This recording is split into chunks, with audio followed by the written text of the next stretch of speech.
Primeiramente, bom dia a todos.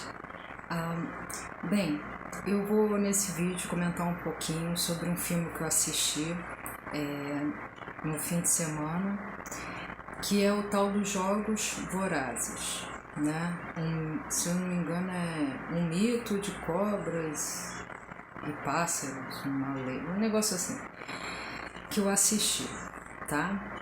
E o que eu achei desse filme?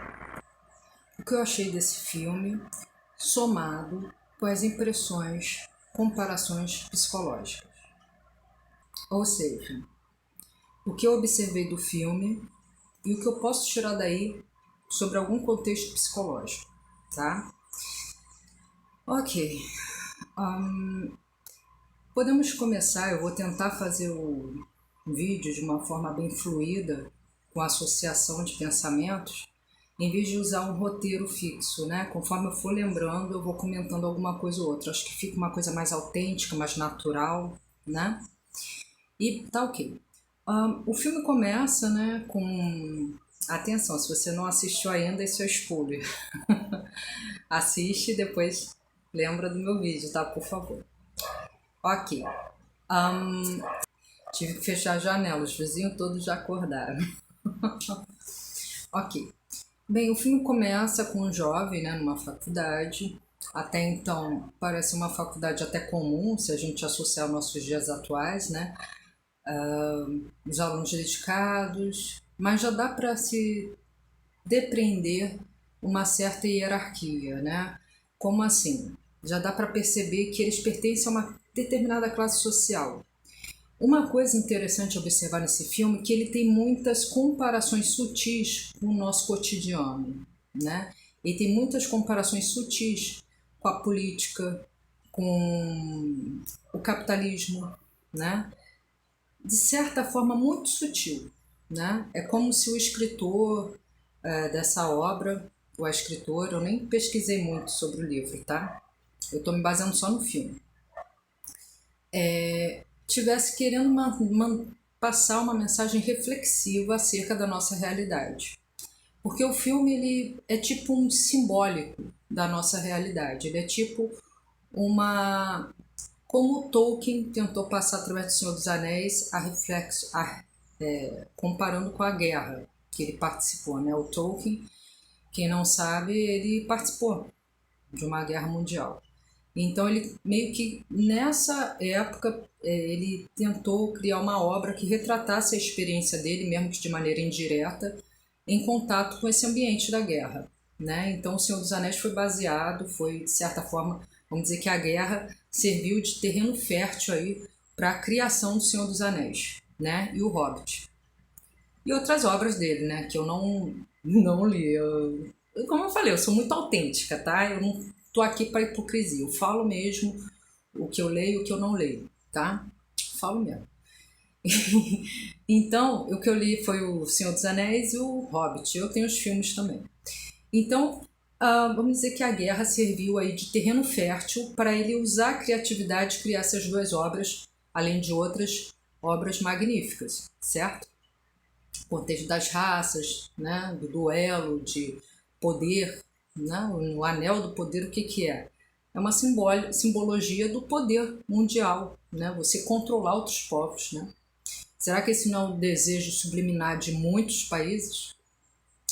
Então, o Tolkien ele realmente visou levar uma reflexão. E os Jogos Vorazes seguiu mais ou menos esse contexto, numa ideia de que ele simboliza algo que a gente precisa pensar sobre.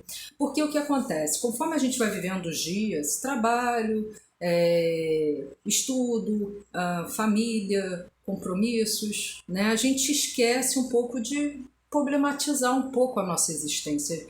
Nós esquecemos um pouco de refletir sobre o que estamos acrescentando ao mundo, sobre o que estamos fazendo da nossa existência, da nossa vida, como você está vivendo sua vida. Você é apenas mais um ou você contribui para a sociedade de alguma forma? Eu contribuo através do meu trabalho. Sim, pode ser, né? Através da sua educação, através da sua gentileza, através de atos de caridade, né? De doação, sei lá. Cada um tem o seu engajamento, né? Não estou aqui colocando quem é melhor, quem é pior. Mas cada um tem o seu engajamento com a própria vida, com a própria existência, que é algo temporário, que é algo que acaba, né? E que pode ser tirado a qualquer tempo, a qualquer momento da gente. Eu tô aqui hoje, mas não sei se eu vou estar amanhã, né? Então, o que que você tem feito com a sua existência? Então, o filme ele fala muito sobre isso, sobre o que é existir, né? O que é fazer parte de um mundo que está em competição com o mundo que é problemático, com um mundo em que tem pessoas boas e pessoas más, que tem a maldade e tem bondade, e que muitas vezes a maldade parece que se destaca diante da bondade, né? Então, assim, o filme retrata muito isso. E antes de eu começar a entrar falar no filme, eu gostaria de falar de duas coisas muito interessantes que me lembrou. O behaviorismo de Skinner, que fala que nós somos consequência do ambiente. O Skinner ele fez criou o behaviorismo e ele disse que nosso comportamento é moldado pelo ambiente. Ele fez na época dele uma experiência com ratos de laboratório, ele criou gaiolas e essas gaiolas tinham um mecanismo que o ratinho ativava, ele recebia água ou comida. E o outro mecanismo que o ratinho ativava, ele recebia um choque, né? Então, o que ele observou com o tempo? Que conforme essa interação com esses mecanismos, o ratinho começou a associar que esse mecanismo dá comida ou água e esse dá punição, dá choque. Então ele observou que o ratinho procurava mais esse mecanismo do que esse. E aí ele trabalhou uma teoria dizendo que nós somos moldados pelo nosso ambiente. Então quando a gente age de alguma forma e a gente recebe uma recompensa por isso, existe uma probabilidade desse comportamento se repetir. E quando a gente age de uma certa forma em que existe uma punição, a tendência é a perda ou extinção desse comportamento. Então, o filme ele fala muito sobre isso, né? A gente vê que o protagonista ele está num ambiente extremamente competitivo, antiético muitas vezes, imoral, a moral fica muito debilitada, em alguns momentos ele tem que tomar decisões imorais, decisões que a gente pode dizer assim antiéticas, com a vida do próximo, com a própria vida, né? Com a lei. O ambiente dele é um ambiente muito desértico, vamos dizer assim, no sentido de vazio, de amor, de carinho, de apoio. Primeiro que ele é órfão, ele não tem o suporte de um pai e de uma mãe. Ele tem uma avó, uma tia, uma tia, se eu não me engano, é uma tia, uma avó, perdão, uma avó que é debilitada e uma prima, uma tia que é dependente dele também, né? Então ele já tem duas pessoas com as quais ele se comprometeu a cuidar, porque é o que ele conhece de família, porque ele perdeu o pai e a mãe, então a família dele é o que? Essa avó, que eu observo no filme que ela já está entrando no nível de demência, né? Pelas atitudes dela, pela forma que ela fala, ela parece que está vivendo em outra época, né? Ela está meio dissociada da realidade em questão. E uma prima ou tia, não lembro, uma jovem, uma mulher jovem, que cuida dele também, só que ela tem uma postura extremamente passiva. Eu não vejo no filme ela ter uma postura ativa de ajudar a cuidar da casa, né? Ela parece uma criança grande, ela tem uma atitude muito idealizada da vida, uma postura infantilizada até, né? Que ela fala para ele ser sempre bom, fala para ele ser sempre uma pessoa correta. E ela parece meio assim fechada nesse mundo idealizado, né? Tem personagens muito interessantes, como o apresentador dos Jogos Vorazes, que ele fica para a câmera o tempo todo, né? Ele é um personagem que teve o seu instinto ético e moral bem debilitado também, porque ele apresenta um massacre, literalmente, né, dos jogos, e ele trata aquilo com maior naturalidade, como se não fossem pessoas, como se não fossem seres humanos. Ou seja, ele é moldado pela fama, né, pelo desejo de fazer sucesso, pela fama, pelo capitalismo, no sentido de ganhar dinheiro, ser famoso, ser rico. Então ele coloca todos esses valores sociais em segundo plano e ele faz tudo pela fama, né? A gente pode associar esse personagem a muitas pessoas do nosso cotidiano, do nosso dia a dia, né?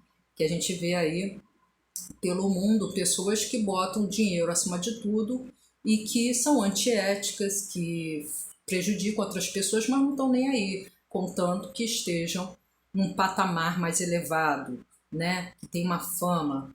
Então ele é um personagem muito simbólico dessas pessoas que são extremamente capitalistas, extremamente gananciosas, que querem sucesso acima de qualquer coisa, não importa o que façam, né? Mesmo que isso signifique prejudicar outras pessoas. E o protagonista, ele é um rapaz muito ambicioso, ele tem como um ideal o pai, que deu a entender pelo filme, eu não li o livro, mas deu a entender pelo filme que o pai dele era um homem bem objetivo, que determinado, né? Só que foi um homem ausente, ele não criou o filho, né? Ele é órfão. Mas ele teve essa imagem que a avó trouxe do pai e ele pegou essa imagem como algo que ele devesse seguir, de um homem determinado, ambicioso, guerreiro, né? Nós vemos que uma outra obra que eu posso acrescentar para enriquecer a minha explicação é o Franz Kafka Metamorfose. Quem não leu, né? Porque no começo da obra do Franz Kafka, o protagonista ele tem uma estrutura humana e ao longo da obra, conforme as situações vão acontecendo, ele vai se transformando num grande inseto. E aí a gente vê a reação da família, isso e tudo, né? Por que eu comparei com o Franz Kafka?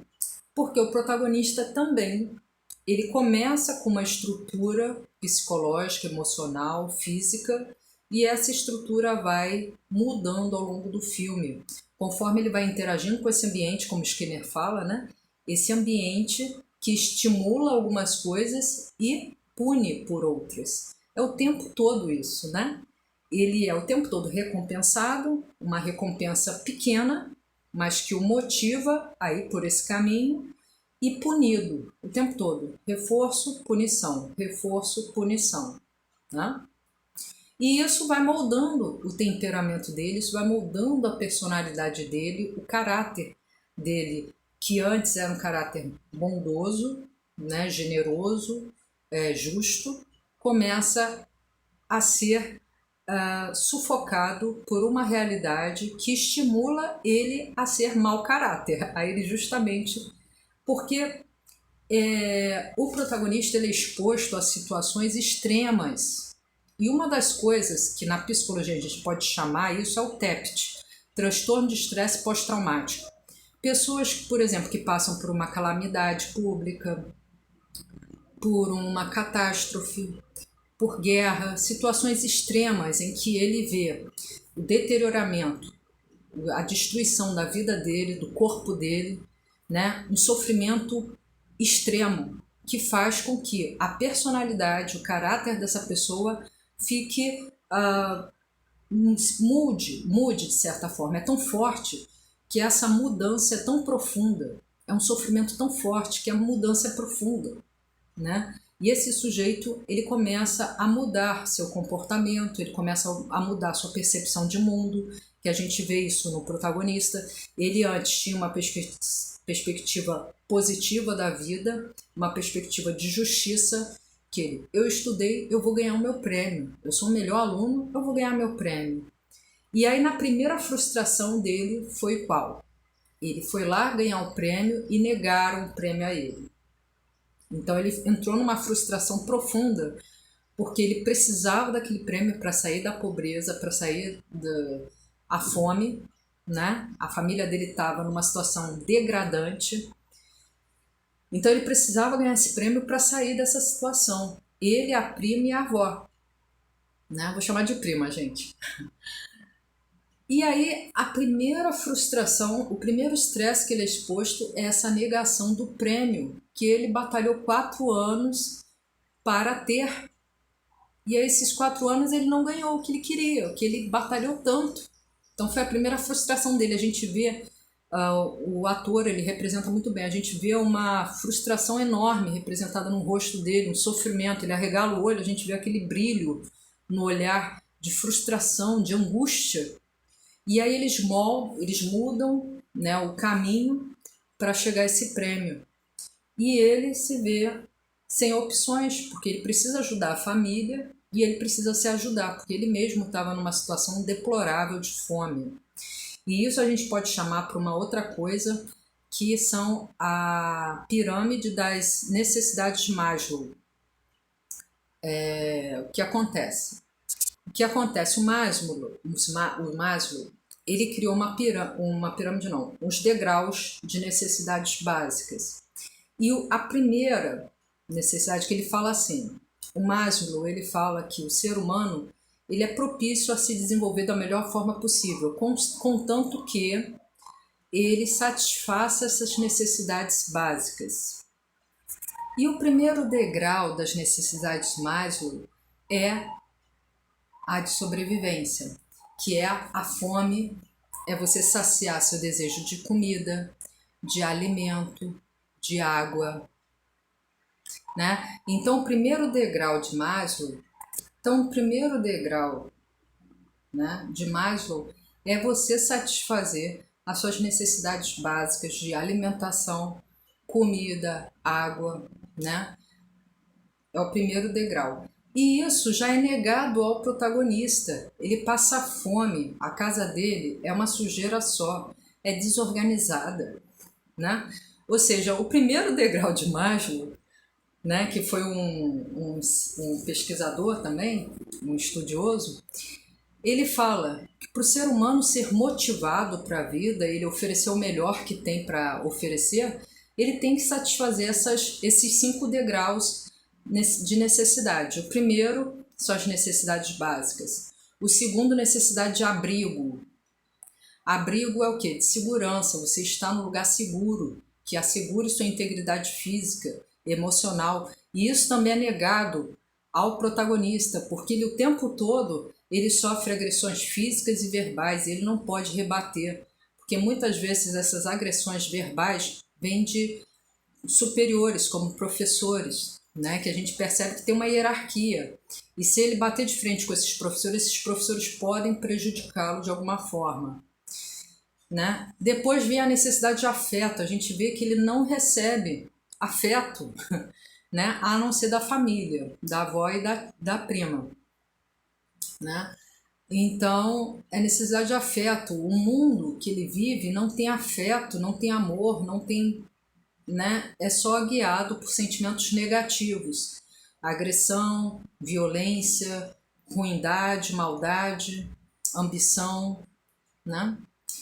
E depois, o quarto degrau é... Deixa eu só confirmar aqui. Aqui, gente, peguei o livro. Quem tem mais interesse em saber sobre esse assunto, esse livro aqui, tá? Elementos de comportamento organizacional, Bowditch e Buono, tá? Muito bom. Então aqui, ele fala aqui, hierarquia das necessidades de Maslow, né? Então a primeira que eu falei, necessidades fisiológicas, comida, bebida. A segunda, necessidade de segurança, que ele não tem. Ele é exposto o tempo todo a uma violência verbal, física. Depois, necessidades sociais. Olha o terceiro degrau, necessidades sociais. E a sociedade é extremamente opressora, extremamente competitiva, extremamente hipócrita, né? Isso também é negado a ele. Depois, necessidade de algo ou autoestima. O tempo todo a autoestima dele é sabotada, é negligenciada pelos professores. E por último, necessidade de realização profissional, que na verdade ele mostra isso, né? Através do quê? do desejo dele de conseguir o prêmio Pulitzer, uma coisa assim, que é a necessidade dele de provar que ele tem valor, né? Que ele é um órfão, mas que mesmo com todas essas negações ele conseguiu alcançar o prêmio melhor, né? E aí, se vocês pegarem bem o personagem do começo do filme e o personagem que finaliza o filme, vocês veem que é uma pessoa que se transformou, sofreu uma metamorfose, que nem o Kafka fala, né? Kafka. Ele, né? Ele sofreu uma metamorfose, né? Então, o que acontece, gente? Muitas pessoas provavelmente vão dizer, nossa, ele se tornou cruel, nossa, ele se tornou isso, aquilo, tarari. Mas a psicologia pode entrar aí para auxiliar. Ele sofreu o tempo todo situações extremamente abusivas dos seus superiores, né? No sentido, o abuso ele pode ser psicológico e físico. Os superiores abusam dele verbalmente, o menosprezando, o diminuindo, fazendo comentários nem... Gente, o que eu observei no filme, que todos os comentários feitos para o protagonista, que é o personagem principal, foram comentários extremamente destrutivos. Não, nenhum comentário que eles fizeram foi construtivo. Eu tentei observar o filme, olha só, eu psicologizando o filme, né? Eu falei, gente, o tempo todo ninguém faz um comentário construtivo, que é os famosos haters até, se a gente puxar para a nossa realidade. São pessoas que criticam o trabalho de outras e nem sequer auxiliam essas pessoas a desenvolver o seu trabalho através de comentários construtivos, de dicas, de sugestões, não. Eles querem só destruir. E a maioria dessas pessoas que destroem não produzem nada para o próximo, não acrescentam em nada ao mundo, a grande maioria, né? Então, exatamente isso que se observa no filme. O tempo todo esses professores, né, esses superiores, entre aspas, eles o tempo todo sabotam esse protagonista. Eles não fazem um comentário construtivo. É um comentário extremamente sádico e destrutivo. Então a autoestima desse cara é uma coisa assim violentada, literalmente, né? Ele é violentado fisicamente e psicologicamente, porque tem situações que esses professores exigem que ele se exponha a riscos físicos também, quando ele tem que ajudar a resgatar um amigo dele que entrou na arena, né? E essa arena é muito curioso, essa arena é um local de luta, lembra muito a arena dos povos romanos, né? Lá de Esparta, eu não lembro exatamente qual o povo que usava, mas tinha, né, a arena, que o povo assistia pessoas se degladiando, os gladiadores, né? Assistiam eles lá duelando com animais e era feita uma situação justamente para que a pessoa que estava na arena morrer mesmo, né? Porque botava para lutar contra leões, botava para lutar contra pessoas extremamente fortes, sobreviventes, né? Botava situações injustas para que tivesse uma morte ali para o povo que estava assistindo se sentir satisfeito, né? Como uma sede de sangue que aquele povo tinha. E a gente vê exatamente isso no filme, né? Os lutadores entram sabendo que a chance deles sobreviver é mínima. O tempo todo não é dado comida, não é dado água, que é o básico para o ser humano ficar, né, minimamente bem. É negado higiene, né? É negado abrigo, as pessoas não descansam, eles chamam de tributos, se eu não me engano, que são as pessoas que eles selecionaram para fazer parte dessa arena aí, que foram sequestradas literalmente para fazer parte da arena. E esses tributos, que são essas pessoas, não recebem abrigo, não descansam, eles não dormem, porque eles podem morrer a qualquer momento.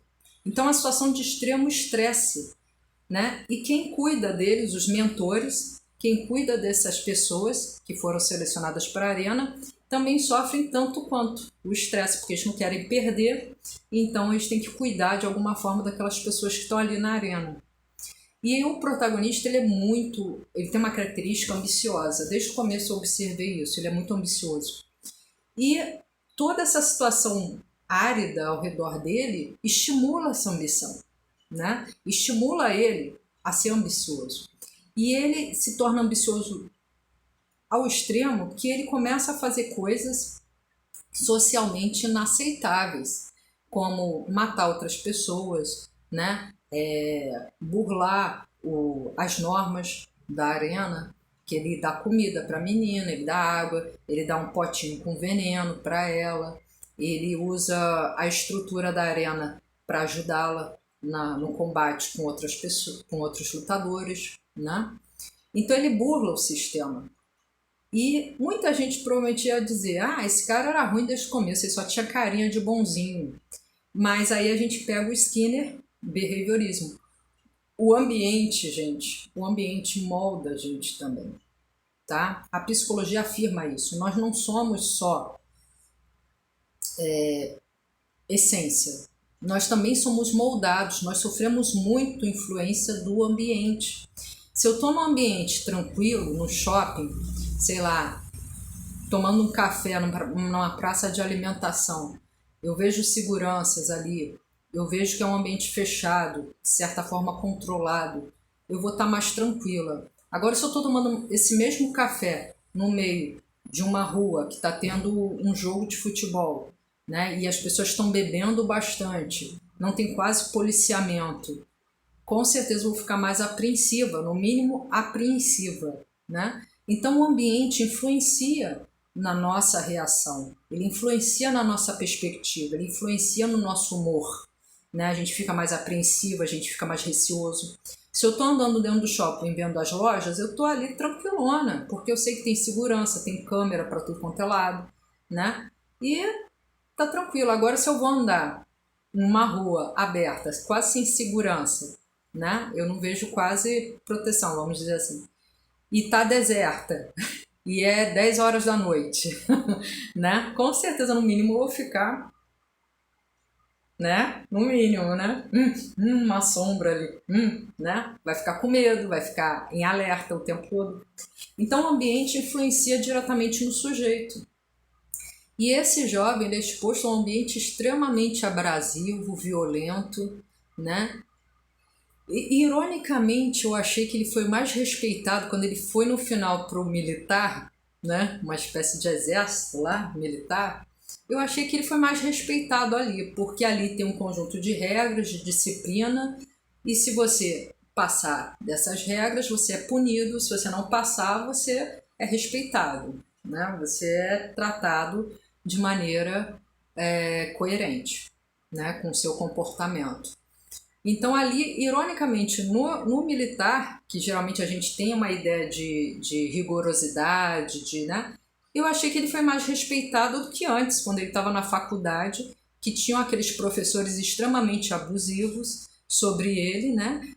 Minando o psicológico dele o tempo todo, falando abobrinha, falando besteira o tempo todo, né?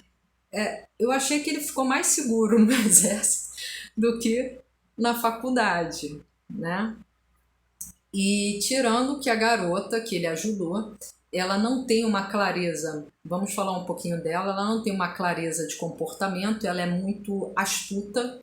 Eu observei que ela, aquela jeitinho dela de cantar, né?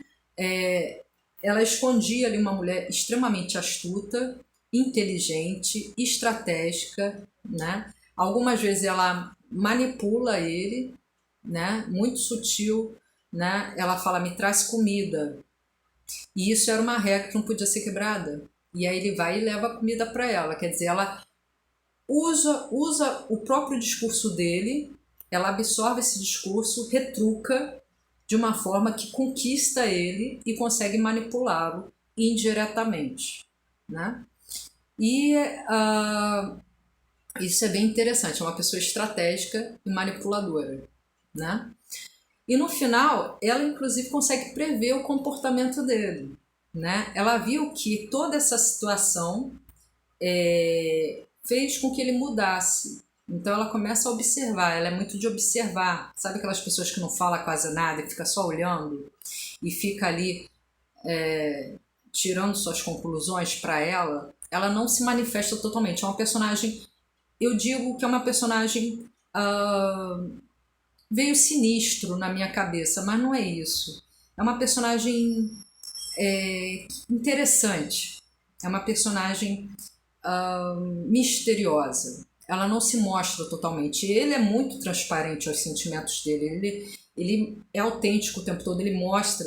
Ele é bem até reativo. Ele é bem reativo, bem autêntico. Ele não guarda. Ele reage, né? Claro que situações que ele vê que ele não tem como ganhar, por exemplo, quando um superior, um professor, retruca alguma coisa para ele, ele fica quieto, porque ele sabe que aquela situação é desigual. Não tem como ele se defender ou como ele retrucar aquela ordem, ele tem que acolher, então ele fica calado. Mas sempre que ele vê possibilidade de conseguir dar o troco, ele dá, né? Então ele é muito reativo, ele é muito autêntico. Agora ela já é uma personagem para mim misteriosa. Ela se mostra naquela coisa de música, de dança, mas ela fica só observando, né? É uma sutileza. Ela é misteriosa, a gente não conhece exatamente a história dela, né? Ela solta uns pedacinhos da história dela, mas ela não mostra o que ela está pensando, né? E no fim das contas, tudo que ela colhe do ambiente, ela usa em proveito próprio. Ela consegue manipular a situação, tornando favorável para ela. E ele vira praticamente um bonequinho manipulado por ela. Tal que no final, ele, em vez de ir para o Distrito 8, ele vai para o 12 porque ele quer revê-la, né? É muito curioso, eu não sei se exatamente, se a gente usar a psicologia, se ele procurou nela uma mãe que ele não tinha, né? O complexo de Édipo na psicologia é muito interessante. Quando a pessoa, quando é pequena, ela tem o pai e a mãe. Então tem um complexo de Édipo, que é você admira, se for menino, você admira o seu pai e duela pela sua mãe. Se for mulher, menina, você admira a sua mãe, tenta se identificar com ela e duela pelo pai. E com o tempo, essa menina vai crescer, no caso da menina é chamado de complexo de Jocasta, essa menina vai crescer e vai entender que aquele homem, que é o pai dela, é da mãe. E aí ela direciona esse duelo para fora. E aí ela começa a observar os rapazes que estão fora da família. Aí a gente fala que conseguiu passar pelo complexo de Édipo de maneira satisfatória, né? Quebra essa dependência dos pais e começa a ter a própria vida, vamos dizer assim, né? Então, por isso que é comum, às vezes, o garotinho, quando tem uns 4, 5 aninhos, ele briga muito com o pai, né? Ele vê como um Freud que trouxe isso. Ele vê o pai como um rival ao amor da mãe, né? E no caso do protagonista, ele não tem pai e mãe, então ele pode, de repente, ser uma busca desenfreada, tardia, por uma mãe que ele não teve. De repente ele viu nessa menina, tal, quando ela chega na cena da grade, ele vai para trás. Quando ela beija ele, ela vai fazer assim. Aí ele, né? Porque eu acho que ali, de repente, ele tá vendo ela como uma mãe que ele não teve, né? Alguém que direcione ele, que auxilie ele, que oriente ele a tomar as decisões. E ele vai criando um vínculo com ela muito forte. Talvez essa busca tardia por uma mãe que ele não teve, tá? Mas só que depois ele começa a ter relações, né, com essa menina, muito superficial, né? E aí, devido a todo esse estresse que ele sofreu, transtorno de estresse pós-traumático, de abusos psicológicos contínuos, frequentes por parte dos professores, violência física, porque ele teve que se expor na arena várias vezes, ele teve que se expor fisicamente, né? E é um ambiente de guerra, né, gente? De guerra, em que amigo prejudica amigo, enfim, é um ambiente muito propício a isso, né? Caos. É um ambiente da arena, é o caos, né? Em que as regras ali são moldadas para fazer você sofrer. Eu posso fazer até uma comparação muito grotesca com Jogos Mortais. Porque em alguns momentos eu lembrei dos Jogos Mortais, sabe? Aquele negócio de eliminar o outro para sobreviver, ou se machucar para sobreviver. Lembrou muito Jogos Mortais, viu?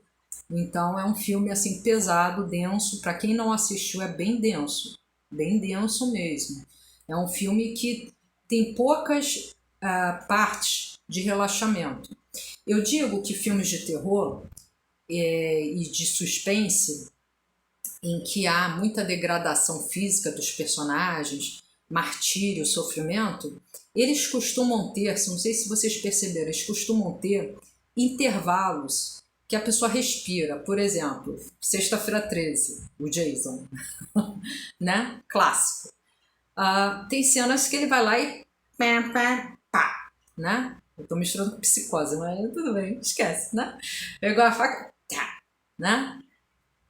Aí eliminou uma das vítimas lá. Aí fica um tempinho, as vítimas interagem, fulana sumiu, né? Não apareceu. Sabe esse intervalo de aparente paz? É pro telespectador respirar um pouquinho e absorver que ele já eliminou uma pessoa. Aí vai a segunda vítima, ele pega. Aí tem aquele intervalo que eles estão entendendo, tem um perigo, alguém, né? Aí, para o telespectador respirar, digerir a morte daquele personagem. Game of Thrones é assim, né? Game of Thrones foi como se fosse um jogo de dominó, né? Um morreu, outro morreu, Aí foi derrubando vários dominó. Só que nesses intervalos, ele tem um intervalo de parte engraçada, de parte mais calma. Por quê? Porque se ficar uma sequência de mortes, fica muito pesado para o telespectador, fica um excesso de informação, né? É mais ou menos o que acontece com o nosso jornalismo. É o excesso de informação que a gente chega a ver na terceira notícia e já não consegue absorver mais nada. É muita coisa, né? Só que nesse filme Jogos Vorazes, eu já ia falar Jogos Mortais. Nesse filme Jogos Vorazes, não tem esse tempo de respiro. Você respira um pouco. É o tempo todo tensão. É um filme denso. Foram praticamente, eu tive a impressão de ser 3 horas de filme. E é um filme que não permite que você perca algum pedaço. É o tempo todo aquele suspense, é o tempo todo aquele mistério, o que vai acontecer, o que o personagem vai sofrer. E você fica o tempo todo atento. Então é um filme que você sai dele cansado, porque ele chama muito a atenção para você tentar entender. Você tenta criar links na história para entender o porquê que ele é assim, por que a garota não sobrevive, por que ele agiu assim, né? Então é um filme denso, é um filme que não tem esses intervalos para a gente respirar, né? O tempo todo tensão, o tempo todo informação, e eu saí desse filme bem cansada. Mas ele tem bastante contexto psicológico. Então o TEPT, se a gente puxar no intuito do TEPT, tem um final, perto do final ele tenta matar a garota, né? Por quê? Porque ele já estava num nível ali de estresse muito grande. O personagem não tem descanso, o tempo todo é estresse, é cobrança, é medo, ele é o tempo todo, ele tem a impressão, ele desenvolve uma espécie de paranoia, né? Que ele tem a impressão que o tempo todo está sendo observado por pássaros, por pessoas próximas, qualquer ambiente ele acha que está sendo observado, ele começa a desenvolver essa paranoia, né? E realmente ele estava, né, sendo observado o tempo todo. O tempo todo ele estava numa caixinha e todo mundo controlando ele, como o Skinner fala, né, a caixinha lá, e ele era o ratinho, né, desse pessoal todo. Então, ele se transforma, ele se torna uma pessoa traumatizada, E o que acontece quando a pessoa tem um trauma e ela não cuida desse trauma? Ela começa a ter rigorosidade de comportamento. Ela começa a ter uma rotina de comportamento de autopreservação. Então ele começa a ter esse comportamento de autopreservação. E como ele manifesta isso? Frieza emocional. Ele começa a ter frieza emocional, porque é um ambiente que só agride ele, que só violenta ele. Então automaticamente ele começa a se distanciar psicologicamente de tudo que acontece ao redor dele. Então ele começa a ficar travado, ele começa a se, como Reich fala, que é um psicanalista, criar couraças sobre o emocional dele para se proteger. Então ele começa a ter uma postura mais rígida. No começo a gente vê que ele é um jovem esquálido, magrinho. Ele até andar ele anda mais voluptuoso, mais, né, requebradinho. E depois que ele vira militar, quando está no final do filme, ele já anda assim, ó. Parece um robô. Isso a gente pode comparar com Reich, as couraças de Reich. Tanto sofrimento que a pessoa vai criando couraças psicológicas que ela fica travada, né? E o que a psicologia faz? Tenta flexibilizar essas couraças para o psicológico respirar, porque o que acontece? As emoções ficam sufocadas aqui dentro. Quando o amigo dele é morto por causa de uma denúncia que ele fez, ele fica lá, escorre uma lágrima e não tem uma manifestação física, porque ele não podia se entregar naquele momento. Então ele se trava. E aí ele surta depois, dentro do alojamento, aquele sofrimento, né? Que ele guardou, ele solta, ele berra, né? E isso vai mudando o jeito dele. Ele começa a ter comportamentos rigorosos, né? De sofrimento.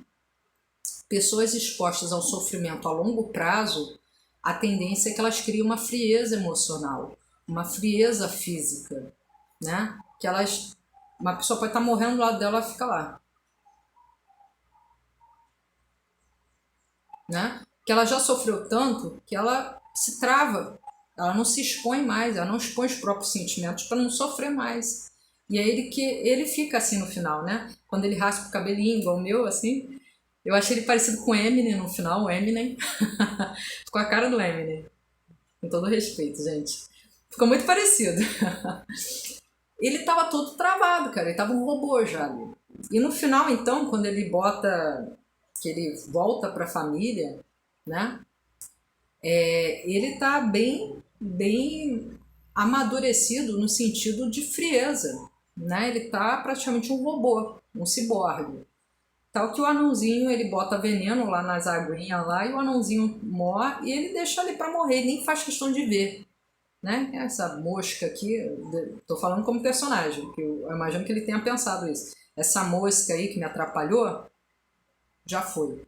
Aí ele vai embora, né? Então ele cria uma frieza emocional enorme. No final, até que a ponto de ele tentar matar a garota, porque ele fez a paranoia dele era tão grande, ela percebe isso, quando eles entram na cabana, ela percebeu, eu acho que ela caiu a ficha dela quando o amigo dele foi enforcado, porque ele denunciou, e eu acho que ela reconheceu a voz dele na gravação. É ele que está na gravação, então ele denunciou o próprio amigo. E aí ali ela já ligou o alerta. Aí quando eles estão indo para a cabana, ali que ele pega a arma e olha para a arma, ela prevê, ele vai me eliminar. Ela até brinca com ele, eu sou uma ponta solta, eu sou uma ponta solta, né? Ela até brinca com ele, depois ela se manda, porque ela preveu o que ele ia fazer, né? Que ele ia eliminá-la, que aquele sofrimento a longo prazo foi tão forte para ele, que fez com que ele se tornasse uma pessoa fria, gélida, extremamente objetiva e racional. E aí tem uma questão de psicologia muito interessante também, porque a gente observa que essa imagem era exatamente a do pai dele. E aí a gente pode atacar por dois polos. Qual? DNA, né? Porque tem uma vertente da psicologia que diz que se você tem um caso de paranoia, de esquizofrenia, de autismo na sua família, só a possibilidade de desenvolver essas psicopatologias, né, aumenta bastante. Então, se você tem um esquizofrênico na família, se você tem um autista, se você tem uma pessoa que teve Alzheimer ou Parkinson, a sua possibilidade de desenvolver essas doenças aumenta, porque pode estar no seu DNA, no seu cromossomo, né? E isso a psicologia já associou também comportamento. Você pode herdar algum comportamento de algum parente. Engraçado, ele parece muito com o avô, né? Esse jeito dele, sim, né? Você pode herdar também o comportamento, tá?